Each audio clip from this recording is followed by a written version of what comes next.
On this vote, the ayes are 218, the nays are 211, with one answering present. The resolution is adopted.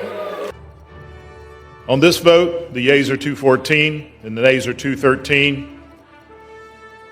The motion is adopted. Is anyone surprised that I am being targeted? Is anyone surprised that I am somehow deemed unworthy to speak about American foreign policy? Or that they see me as a powerful voice that needs to be silenced? Frankly, it is expected, because when you push power, power pushes back. Representation matters. Continuing to expand our ideas of who is American and who can partake in the American experiment is a good thing. I am an American who was sent here,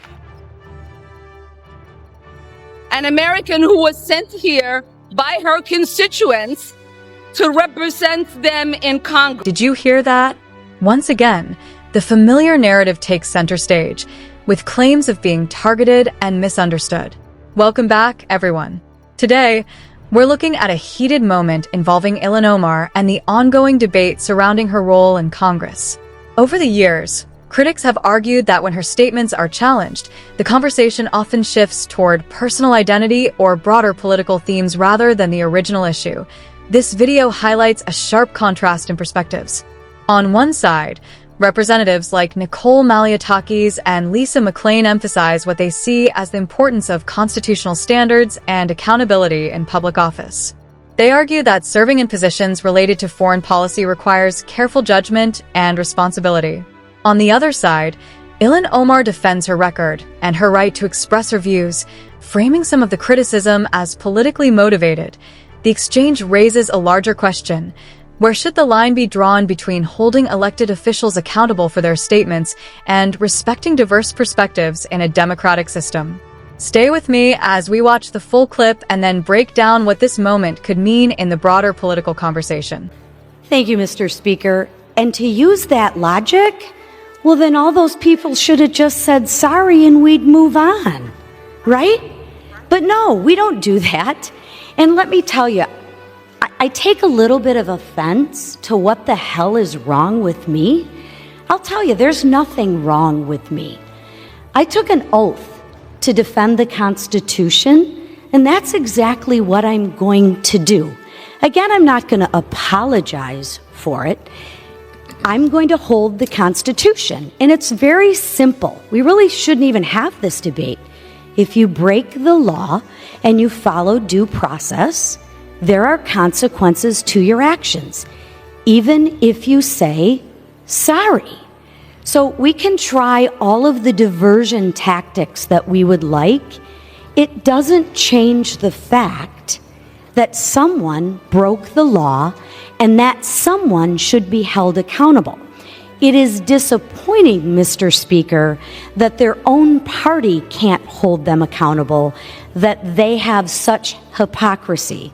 So with that, I yield 2 minutes to my friend from New York.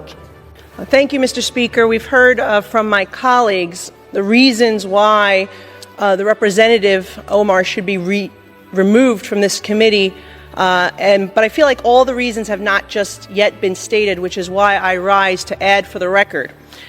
We've heard about the comments that were made regarding anti-Semitism and anti-Israeli views. But I rise to add to the record that as a member of the Foreign Affairs Committee, I've sat there and heard the representative actually spew anti-American rhetoric as well. I've been in that committee room where the representative equates Israel and the United States to Hamas and the Taliban. Absolutely unacceptable for a member of that committee.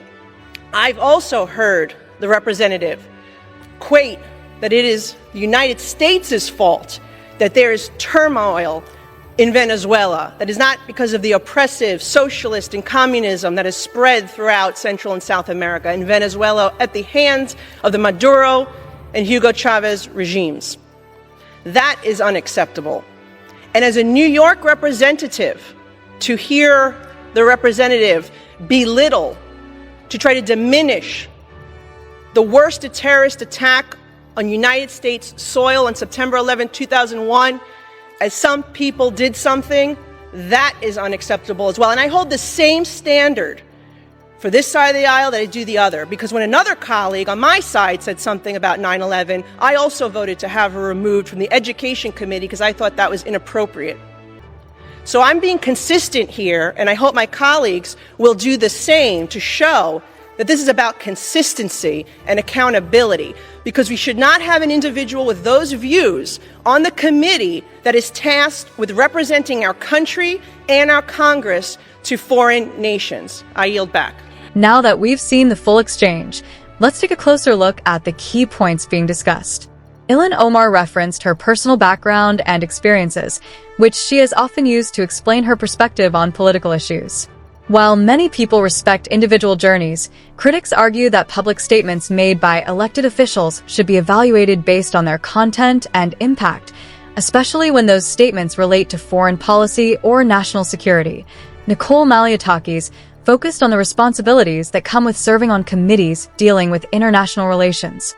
Her argument centered on the idea that members of such committees must maintain a consistent and careful approach when discussing the United States and its allies. She emphasized that public comments can influence how the country is perceived globally and therefore should be made with caution. Meanwhile, Lisa McClain addressed the importance of accountability and professionalism in Congress. She argued that disagreements should be handled through structured debate and adherence to established rules, rather than personal attacks. Her response highlighted the role of the Constitution as a guiding framework for how elected officials conduct themselves and make decisions. The discussion also touched on broader themes such as consequences, standards of conduct, and how Congress handles controversial remarks. Supporters of stricter measures believe that maintaining institutional integrity requires consistent enforcement of rules, while others argue that political disagreements should not lead to punitive actions that limit representation. Overall, this exchange reflects the ongoing tension within American politics between accountability, free expression, and political strategy. It's a debate that continues to shape how leaders are judged and how institutions operate. What do you think? Does this situation represent necessary accountability, or does it reflect deeper political divisions? Share your thoughts below, and don't forget to like and subscribe for more analysis.